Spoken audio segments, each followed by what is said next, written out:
25x ROAS का business कभी आपने सुना है? एड स्पेंड पे 25x की आपकी सेल्स। जी हाँ, मैं आपको एक छोटी सी केस स्टडी बताने जा रहा हूँ जिसमें हमने 25x का रोआस दिया था हमारे क्लाइंट को। हुआ कुछ ऐसा था कि हमारे क्लाइंट था जो कि ऑटोमोटिव इंडस्ट्री से बिलोंग करता है। क्या चाहिए था कि उनको ऑल ओवर इंडिया से डिस्ट्रीब्यूटर्स, रिटेलर्स और शॉपकीपर्स चाहिए थे जो कि स्पेयर पार्ट्स सेल करते हैं। तो हमने वहाँ के लिए क्या स्ट्रेटेजी अपनाई थी, जैसे जितने भी बिजनेस डायरेक्टरीज होती है जहाँ पे बिजनेस लिस्टिंग करते हैं लोग, फॉर एग्जांपल ट्रेड इंडिया हो गया, इंडिया मार्ट हो गया, जस्ट डायल हो गया, गूगल माई बिजनेसेस हो गई, ठीक है। तो इन सभी के ना स्क्रैपर्स ईजिली मिल जाती है नेट के ऊपर में।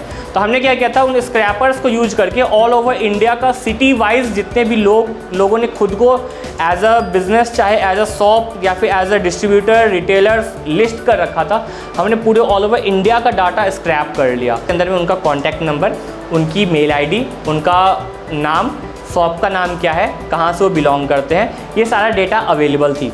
हमने उसके साथ क्या किया, तो हमने जब आप फेसबुक एड्स की बात करते हैं तो फेसबुक एड्स में ना जब आप ऑडियंस डिफाइन कर रहे होते हैं तो उस समय में ना आपके पास एक कस्टम ऑडियंस का एक ऑप्शन रहता है। कस्टम ऑडियंसेस में क्या होती है कि हम फेसबुक को बताते हैं कि हमारी ऐड किसे दिखानी है।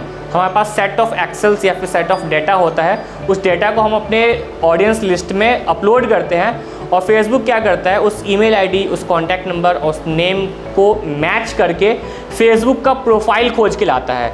इफ़ जिन लोगों ने अपने बिजनेसेस को उस फ़ोन नंबर से लिस्ट किया हुआ था, चाहे अपने बिज़नेस का नाम लिखा हुआ था, चाहे उस मेल आईडी को यूज़ किया हुआ था, सेम फेसबुक अकाउंट के लिए भी वो सारे के सारे 65,000 पीपल्स की जो हमने लिस्ट दी थी उसमें से काफ़ी सारे हमारे पास में समथिंग अराउंड 2 to 3 लाख के आसपास में कस्टम ऑडियंसेस तैयार हो गए थे। ठीक है, कुछ और भी स्टेप्स हमने लिए थे। जस्ट लाइक हमने 65,000 तो बस सिर्फ और सिर्फ डेटा दिया था।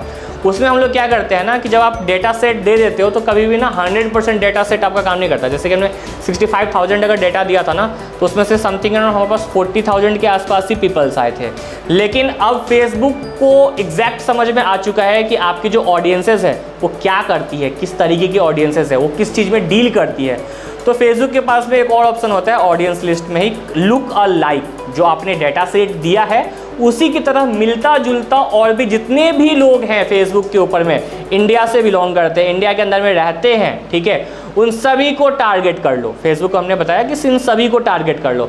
तो समथिंग अराउंड हमारे पास 3 लाख के आसपास की डेटा आई थी, जो ऐसे लोग जो हमारी या तो वो ऑडियंस लिस्ट में थे या तो उनको लुक अ लाइक के फॉर्मेट में हमने टारगेट किया था। तो 3 लाख लोगों को हमने टारगेट किया। हमारी जो एड सेट थी, हमने एड सेट बहुत अच्छे तरीके से बनाया कि अगर आपको डिस्ट्रीब्यूटरशिप चाहिए या फिर अगले 1 महीने के अंदर में अगर आप ऑर्डर करते हैं तो XYZ आपको डिस्काउंट मिलेगा, ताकि हम लोग ट्रैक कर पाए कि हाँ एक्चुअली हम लोग कितने लोगों तक पहुँच पाए हैं। ठीक है, हमने उनको डिस्काउंट्स दिए थे कि अगर आप इस ड्यूरेशन के अंदर में अगर आप ऑर्डर करते हैं तो आपको XYZ% डिस्काउंट मिलेगा।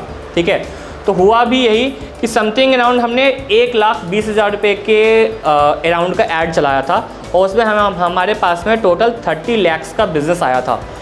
जो एक्स्ट्रा पीपल जिनको हमारी ऐड दिखी है, हो सकता है महीने बाद वो हमारा प्रोडक्ट परचेज करेंगे, चाहे डीलरशिप देंगे, रिटेलरशिप लेंगे, चाहे हमसे वो माल परचेज करेंगे, वो अलग है, उसकी काउंटिंग अलग है। लेकिन जो उस ड्यूरेशन में जो हमारी ऐड देख के आए थे, हमारी वेबसाइट पे आए थे, हमारी वेबसाइट को देखा था और वहाँ से कॉन्टैक्ट फॉर्म फिल करके हमसे इंक्वायरी करी थी, हमसे प्रोडक्ट मंगवाया था, वो उस कैंपेन के दौरान टोटल हमारी 30 लाख की सेल हुई थी।